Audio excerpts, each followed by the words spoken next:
die after I'd been shot. I left the gang after the gang left me. I tried to go straight. I did. Then I got me more trouble.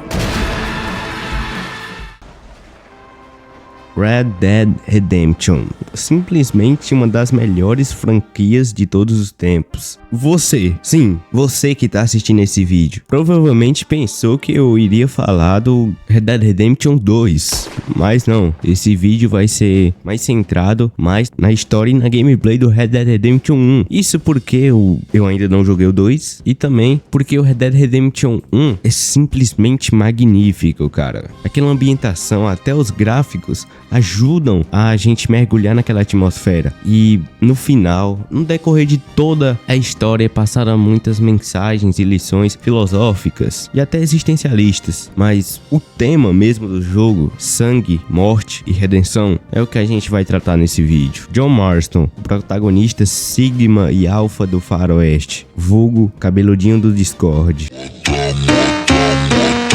It's John Marston, Micah! Mas voltando aqui, John Marston é chantageado por dois policiais federais a caçar ex-membros de sua gangue, sendo eles Bill, Javier e Dutch, sendo Dutch o líder da gangue, que era basicamente um pai pro John. Tá, mas você pensa, o que raios pode levar ao John a ser chantageado a matar seus ex-colegas de gangue, praticamente irmãos, como vimos em Red Dead Redemption 2. A resposta está que eles pegaram a família de John. Eles pegaram Jack, que é o filho do John, e pegaram a esposa dele. E no decorrer da trama de Red Dead Redemption 1, a gente vê a busca de um homem. A busca de um homem para aquilo que ele era, aquilo que ele é centrado a fazer, que é proteger sua família. O John, ele não liga o que vai fazer, quem vai precisar matar, o que ele vai ter que fazer, mas ele tem que voltar para a família dele. Ele tenta deixar o passado de bandido para trás. Ele vai em busca da sua redenção. Mas como já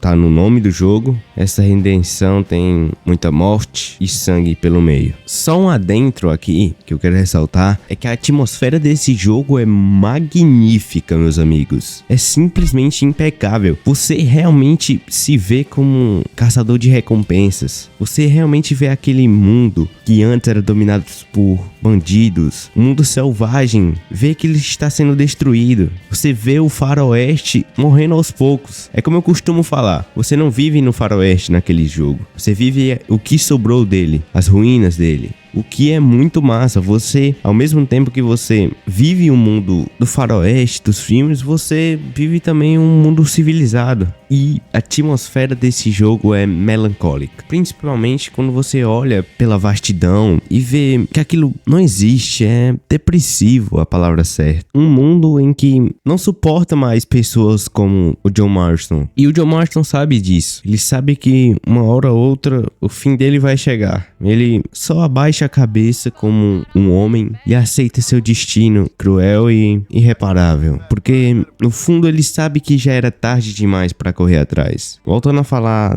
da atmosfera do jogo, uma coisa que ajuda bastante a dar essa atmosfera meio depressiva até, são as missões secundárias do jogo. São as melhores, como por exemplo, canibais nas montanhas, homens casados com corpos em decomposição, ou até mesmo você visitando fantasmas ou ajudando um cara que tá montando um cinema e precisa de atores, ou você falar até mesmo com a própria morte. É algo que deixa algo no ar. E para eu concretizar isso que eu falei, fique com essa cena.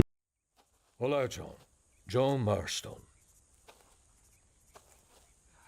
Eu te conheço? Eu espero que sim, porque eu conheço você. Eu sou muito bom em lembrar de rostos. É mesmo? Se lembra do rosto da Heidi McCourt? Quem? Foi uma garota que Dutch Vanderland atirou na cabeça naquele assalto na balsa uns anos atrás. Garota bonita, só que os olhos dela ficaram pendurados pelos tendões e o cérebro foi espirrado na parede. Lembro, não. Então, como se lembra de mim, amigo? Você esqueceu de pessoas mais importantes que eu. Que brincadeira é essa? Eu não estou brincando, John. Olha, às vezes eu quero entender mais sobre as coisas da vida. Quero ter uma orientação melhor. Um amigo meu está muito bêbado em um salão no Porto dos Ladrões. Eu acho que ele vai ser infiel à esposa dele. Por que você não vai até lá e o aconselha a não fazer nenhuma besteira? Quem você pensa que eu sou? Eu sei quem você é, John. Só tenta arranjar um tempo, amigo.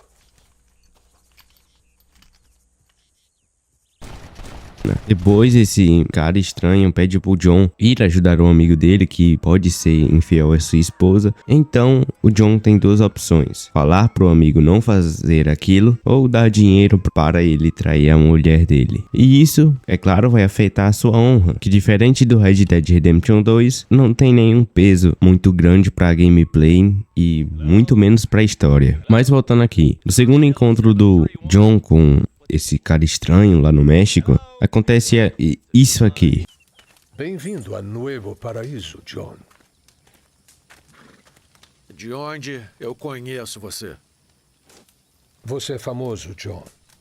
É o homem que atirou em vários bandidos desde que você chegou nesse país. Você é o homem que decide entre o certo e o errado.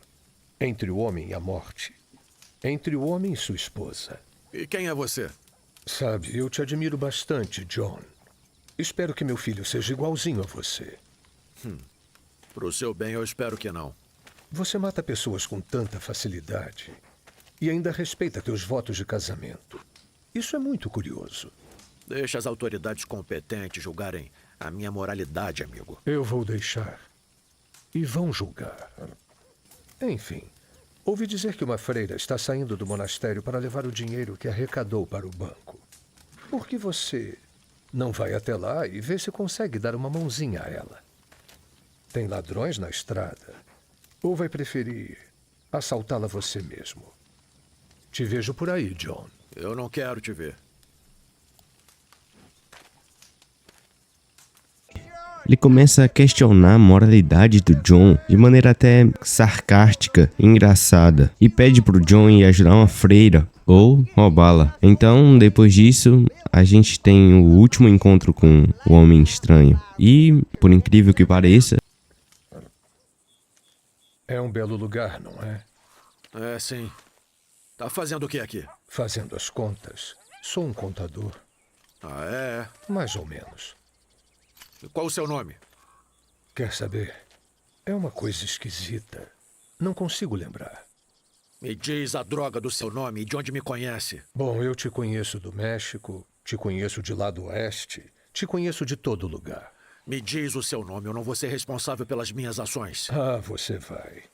Vai ser responsável. Aqui é um belo lugar.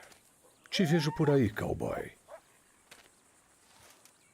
Maldito!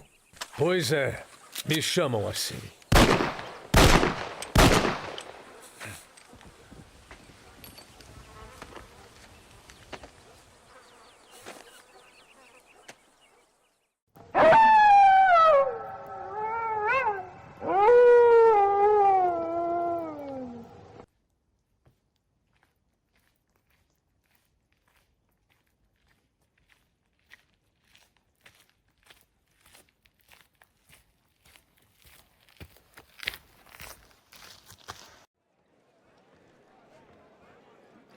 Looking for a fight? Ou vou um pó de companhia?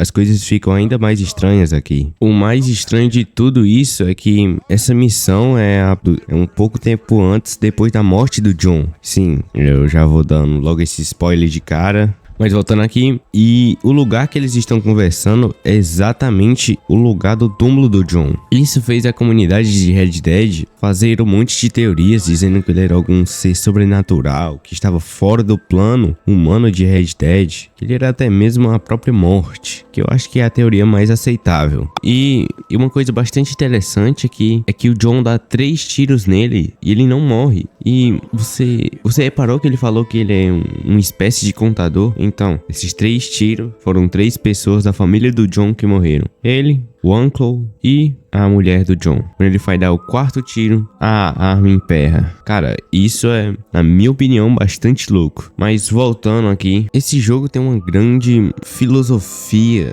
uma grande desconstrução de um homem, cara. É só pegar o exemplo do John no Red Dead Redemption 2, que não ligava nem um pouco pra sua família, e agora ele é desconstruído em longo do Red Dead Redemption 2. Tem todo esse período de edificação do personagem, algo que é muito bom, uma redenção, só que rodeada de sangue e morte. Algo muito cinemático é a palavra certa. E o que deixa tudo isso mais humano é que o John ele não consegue lidar com a pressão de ser uma boa pessoa. Ele não consegue lidar com isso. Ele não consegue lidar com a presença de ser um bom pai ou de ser um bom marido. Isso a gente pode ver no epílogo do Red Dead 1, no Red Dead 2 no caso. E depois que ele mata o Dutch, a gente vê que ele tenta se reconciliar ao máximo e tenta viver o sonho enquanto ainda lhe resta, porque ele sabe que uma hora ou outra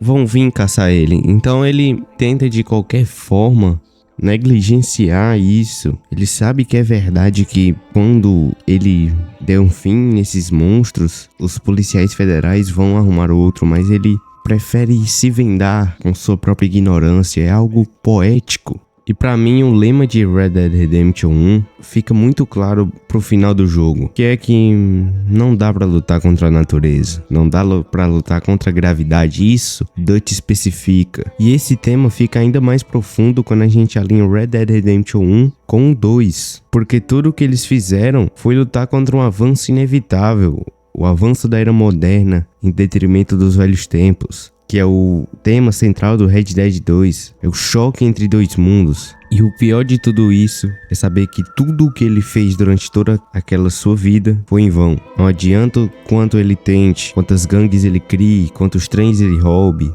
quantos ladrões ele mate. O avanço do mundo moderno é inevitável e toda a luta que ele travou foi em vão. E tudo isso que eu falei fica muito explícito no arco do Dutch, principalmente na cena final entre os dois.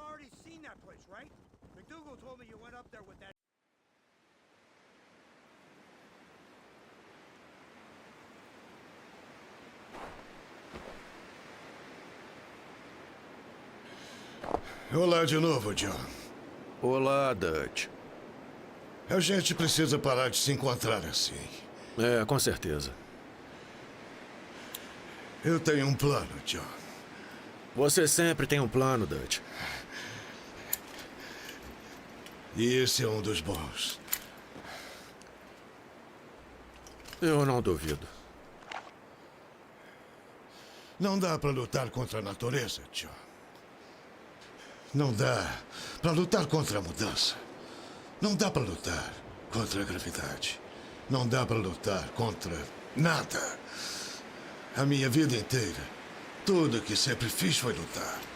Então por que não desiste logo, Dutch? Não posso desistir agora. Não posso lutar contra a minha natureza. Isso é um paradoxo, John. Entende? Nesse caso, eu vou ter que matar você.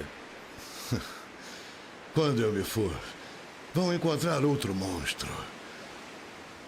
Eles têm que encontrar. Porque precisam justificar seus salários. Esse é o negócio deles.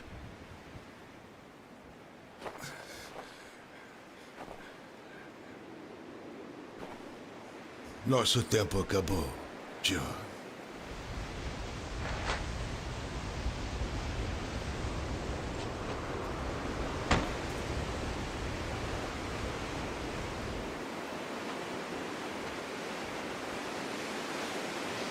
Uma coisa que o Dutch fala que o John não entendeu é que quando ele se for, eles vão encontrar outro monstro. Eles têm que compensar seu salário. Isso é uma coisa que o John naquele tempo não percebeu, que ele estava amarrado pelo seu futuro tão próximo. Ele estava vendado por um futuro tão próximo e promissor que ele estava praticamente cego. Mas então os federais finalmente dão a família do John de volta. Então ele vai, vive com ela, feliz para sempre. Até parece, né? Ele fica bastante tempo com ela, a família dele. Só que depois de um tempo, a festa acaba. E é aqui que acontece a redenção de John. Ele percebe que não tem como lutar contra a gravidade, contra o tempo, contra a tecnologia. Então ele faz o que é certo, não luta. E teve sua bela redenção, bela e merecida redenção.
Então John morre e só se sobraram Jack e sua mulher. Depois de algum tempo, a Abigail também morre e ficou apenas o Jack, com um sentimento de vingança muito grande. Já diziam, se você fosse vingar, cabe 2 túmulos. Porque a vingança é um ciclo repetitivo, um ciclo vicioso e prazeroso que não acaba. Um se vinga de outro e ele se vinga de outro e assim por diante. Infinito, a não ser que alguém quebre o ciclo e não se vingue. O que não é o caso de Jack. Jack descobre a localização de Edgar Rose e vai até ele. Lá, ele trava um duelo e simplesmente acaba com a raça dele. Eu fico me perguntando como estaria o Jack. Eu estaria depois daquela missão, um sentimento de vazio muito grande. Acho que depois de 2 dias, o sentimento de missão cumprida ainda estaria lá, mas depois o vazio ficaria em mim. E isso é algo triste.